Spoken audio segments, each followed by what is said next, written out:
여러분 안녕하십니까. 7월 22일 토요일 넘치는 우리 교회 EQ 83일차 시작하도록 하겠습니다. 오늘 본 말씀은 에베소서 6장 10절부터 20절까지 말씀입니다. 계속해서 바울 서신에 대해서 묵상하고 있거든요. 로마서 했고요, 갈라디아서 했고, 오늘은 이제 에베소 할 차례입니다. 제가 전에도 말씀드렸지만 이 바울 서신을 묵상할 때는 그 교회의 상황에 대해서 이야기를 스토리를 알고 있으면, 혹은 그 지역에 대한 스토리를 알고 있으면 훨씬 더 좋다라고 말씀드렸습니다. 로마 교회는 어떤 교회였고, 또 갈라디아 지역에 있는 교회들은 어떤 상황이었었고, 이런 걸 알면 묵상에 도움이 된다고 그랬죠. 오늘도 이 에베소가 어떤 교회인지 또 이렇게 알아보는 것, 혹은 에베소 지역이 어떤 교회인지 알아보는 것, 이것이 묵상하는데 굉장히 큰 도움이 되리라 생각합니다. 에베소는 지금으로 따지면 트르키예 지역에 있고요. 옛날에는 이오니아 지역이라고 불렀고요. 이 이오니아 지역은 굉장히 풍요롭고 산업이 발달되어 있고 또 무역이 발달되어 있는 아주 큰 도시였다고 합니다. 지금은 이제 트르키예 자체가 굉장히 부강한 나라이거나 아니면 뭐 도시가 발달된 곳이 아니기 때문에 옛날 에베소 같지 않겠지만, 어쨌든 그 당시는요 정말 최고의 도시라고 일컬어도 부족함이 없는 그 도시가 바로 에베소였다라고 생각하시면 됩니다. 이 에베소를 바울이 2차 전도 여행 때 정말 가보고 싶어 했죠. 그런데 에베소를 못 가고 빌립보, 유럽 지역을 가서 쭉 돌다가 고린도 지역에 머물다가 브리스길라와 아굴라라고 하는 평생의 동역자를 만나게 됩니다. 그래서 브리스길라와 아굴라를 고린도에서 만나서 훈련을 시키다가 이제 그 사람들을 데리고 에베소로 넘어오게 되는 거죠. 그래서 에베소에 머물다가 바울은 안디옥으로 돌아오는, 그래서 2차 전쟁을 마치게 되고, 이 브리스길라와 아굴라는 에베소에 두게 됩니다. 그래서 3차 전도 여행이 시작되면서 바로 몇몇 도시들을 거쳐서 에베소로 가는 바울의 모습을 볼 수 있습니다. 그래서 그 에베소에서 브리스길라와 아굴라를 만나고 거기서 상당한 시간과 상당한 노력을 들여서 사람들을 가르치는 것을 볼 수 있습니다. 여러분, 그 출판사 중에 두란노 서원이라고 하는 곳이 있잖아요. 그 두란노 서원이 있는 곳이 바로 에베소 지역입니다. 두란노 서원에서 사람들을 모아서 가르치는 일들도 에베소에서 했다라는 겁니다. 그러니까 이 에베소에는요, 누가 있었냐면 브리스길라와 아굴라가 있었고요. 또 아볼로라고 하는, 브리스길라와 아굴라가 전도한 사람도 있었고요. 나중에 이 아볼로는 목회자가 되는 거고요. 여기 나중에 디모데라는 예수님 바울의 제자도 여기서 목회를 하게 됩니다. 그러니까 이 에베소는 바울이 굉장히 많이 신경을 썼던 지역이고요. 또 굉장히 많이 돌봤던 지역입니다. 자, 여기서 문제 하나 드리겠습니다. 그러면 바울은 왜 이렇게 에베소 지역을 신경을 쓰고 자신들의 제자들을 이렇게 집중적으로 배치하고 이렇게 했을까요? 에베소가 풍요로워서? 에베소가 좋아서? 에베소가 살기가 편해서? 아닙니다. 에베소는 영적으로 굉장히 어두운 어두운 곳이었기 때문에 그렇게 했다라는 겁니다.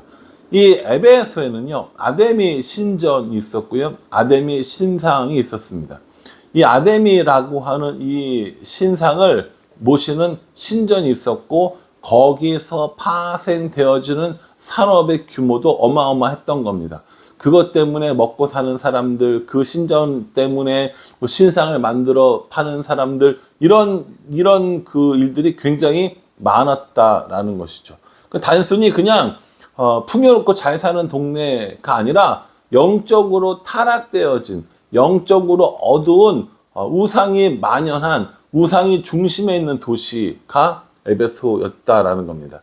그래서 이 에베소를 향해서 바울이 편지를 쓰는 거예요. 그리고 편지를 쭉 쓴 다음에 오늘 6장 10절에 뭐라고 이야기를 하고 있냐면, 끝으로 너희가 주 안에서와 그 힘의 능력으로 강건하여지고 마귀의 관계를 능히 대적하기 위하여 하나님의 전신갑주를 입으라, 이렇게 얘기합니다. 영적으로 타락되어진 곳, 우상을 섬기는 곳이기 때문에 전신갑주를 입고 싸워라 라고 이야기하는 것이죠. 이 전신갑주를 입고 싸워야 할 대상은 로마 병사가 아니라 누구냐면 영적으로 싸움을 의미하는 겁니다. 그래서 마귀의 관계를 대적하기 위해서 전신갑주를 입어야 하고 또 주 안에서 강건하기 위하여서 전신갑주를 입어야 된다라고 이렇게 설명해 주고 있습니다. 영적인 전쟁이 매우 치열한 곳이라는 겁니다. 우상이 세워져 있고 그 우상을 섬기는 신전이 있고 그 신전을 섬기는 사람들이 있고 또 그것으로 인해서 먹고 사는 사람들이 있기 때문에 영적으로 타락되어진 그곳에 영적인 전쟁을 위해서 너희들이 해야 할 것은 하나님의 전신갑주를 입는 것이다 라고 이렇게 이야기를 하고 있습니다. 그러면서 이 전신갑주를 쭉 설명을 하는 것이죠. 여러분들이 잘 아시는 진리의 허리띠부터 하나하나 나오거든요. 여러분 그런 거 아시죠? 그 로마를 다룬 영화 이런 데 보면 로마 군사들이나 혹은 이 장군들이 입고 있는 그 옷들 있지 않습니까? 그거 생각하시면 돼요. 왜냐하면 바울도 그걸 생각했으니까. 바울이 본 군사들의 모습은 전신갑주를 입은 사람들의 모습은 로마 사람들이었을 거 아닙니까? 그래서 로마 사람들이 어떤 옷을 입었는지 또 그들이 어떤 용도로 그것을 사용했는지를 묵상해 보시면 됩니다. 거기 보면 몇 가지 나오는데 첫 번째는요. 진리의 허리띠입니다. 진리의 허리띠. 진리의 허리띠 어떻게 생겼는지 혹시 아세요? 예, 대충 요렇게 생겼습니다. 요렇게요. 예, 보이시죠? 요렇게 허리에 이렇게 매는 이제 그런 용도로 쓰는 것이죠. 옷을 입을 때 가장 기본적인 거고요. 이 허리띠를 해야 전쟁을 민첩할 수 있게 된다고 이야기를 합니다. 그래서 이 진리의 허리띠를 말하는 거고요. 또 의의 호심경 이렇게 얘기했어요. 그리고 호심경이라고 하면 사실 우리가 이게 뭔가 싶은데 앞에 가슴과 앞에 혹은 등을 이렇게 막아주는 그 갑옷 같은 역할 그런 거거든요. 이렇게 생겼어요. 이렇게 예, 이렇게 생겼습니다. 보이시죠? 예, 이렇게 요게 호심경이다라고 생각해 주시면 될 것 같습니다. 또 평안의 복음이 준비한 것으로 신는 신발이라고 얘기합니다. 그래서 평안의 복음의 신발이라고 보통 이야기를 하죠. 그 당시 신은 어떤 그 권력과 신분의 상징이기도 했습니다. 근데 뿐만 아니라 전쟁을 나가는 사람이 신을 안 신고 나가면 전쟁을 할 수 있을까요? 없겠죠. 왜냐하면 제가 적이면 신발 신지 않은 적들에게 맞는 공격을 할 것이기 때문입니다. 그래서 이 군사들은 반드시 신발을 신었다고 합니다. 그 당시 신발을 신지 않았던 사람들은 주로 어떤 사람들이겠어요? 예, 노예 계급들이 신발을 신지 않았죠. 대부분의 이런 귀족들이나 평민들 그리고 군사들은 신발을 신었는데 용도에 따라 여러 가지 신발을 신었다라는 그런 기록들이 나와 있습니다. 믿음의 방패가 있어요. 믿음의 방패. 그 로마 사람들의 이 전쟁, 로마의 전쟁사를 보면 이 방패를 가지고 굉장히 많은 일들을 한 걸 볼 수 있어요. 단순히 그냥 방패가 그냥 화살이 슉 날라오니까 이게 아니라 방패를 가지고 진을 형성하기도 하고 그 방패를 가지고 깨트릴 수 없는 이런 형태를 만들어 가지고 그것으로 공격을 하는 등의 것들을 볼 수 있습니다. 그러니까 방패는 기본적으로 막는 건 맞지만 굉장히 크고 강력한 것이다라고 보시면 될 것 같고요. 그리고 구원의 투구입니다. 머리에 이제 투구를 쓰는 것이죠. 머리에 투구를 쓰지 않으면 어떤 일이 생기느냐? 화살 이런 것들보다는 기본적으로 날아오는 돌이나 이런 것들을 막아주는 역할을, 그러니까 머리 자체를 막아주는 역할을 했다라고 이렇게 이야기를 합니다. 또 하나는 이 투구는요, 신분을 나타내기도 했습니다. 쓰는 투구에 따라서 어떠한 신분이 어떠한 그 위치인가를 드러내기도 했다라는 것이죠. 그리고 마지막으로는 성령의 검 이렇게 얘기합니다. 말씀의 검이죠. 앞에까지는 다 보호하는 무기였다면 이제 이 성령의 검은 뭡니까? 공격할 수 있는 무기가 되어지는 것입니다. 그래서 이 로마 군인의 모습을 보고 악한 적들과 마귀와 싸우기 위해서 우리가 전신갑주를 입어야 되는데 실제 전신갑주가 아니라 하나님의 전신갑주라고 이야기를 하는 겁니다. 진리의 허리띠, 의의 호심경, 평안의 복음이 준비한 것으로 믿음의 방패, 구원의 투구, 성령의 검, 이런 것들입니다. 여러분, 이게 분명히 의미하는 게 있을 거 아닙니까? 그렇죠. 그래서 예를 들어서 성령의 검 하면 하나님 말씀이다. 복음의 평안의 복음이 준비한 것으로서의 이건 뭔가, 의의 호신경은 뭔가, 이런 거 있거든요. 이런 거 여러분들이 한번 묵상해 보시기를 권면해 드립니다. 여기에 관한 주석들도 많이 나와 있고, 여기에 관한 책들도 많이 나와 있지만, 그런 거 말고요. 내가 해석하는, 내가 생각하는, 진리의 허리띠라는 것은 뭔가, 의의 호신경이라는 것은 뭔가, 이런 것들을 한번 묵상해 보는 것도 저는 좋다고 생각을 합니다. 영적으로 타락한 지역, 영적으로 타락한 그 동네에 바울이 교회를 세우고 그 교회를 사랑하는 마음으로 자신의 제자들도 파송해서 섬기고 도왔습니다. 그리고 이제 감옥에 있으면서 그 에베소 교회를 생각하면서 바울이 편지를 쓰는 거예요. 얼마나 가고 싶었을까라는 생각을 해봅니다. 바울이 그 에베소 교회에 얼마나 가고 싶었을까? 거기 있는 제자들은 또 얼마나 보고 싶었을까? 그곳의 교회가 얼마나 걱정이 되었을까? 그 마음을 담아서 쓴 책이 에베소서라고 생각하시면 됩니다. 그러니까 단순히 그냥 에베소서네 이게 아니라 바울이 정말 사랑하는 그 교회였고 영적 싸움이 치열한 교회였고 또 바울의 제자들이 있었던 그곳에 가지 못하지만 꼭 쓰고 싶은 말, 가서 만나서 이야기할 수 없지만 그들이 꼭 들어야 했던 얘기들을 구구절절하게 쓴 바울의 편지가 에베소서라고 생각하시면 됩니다.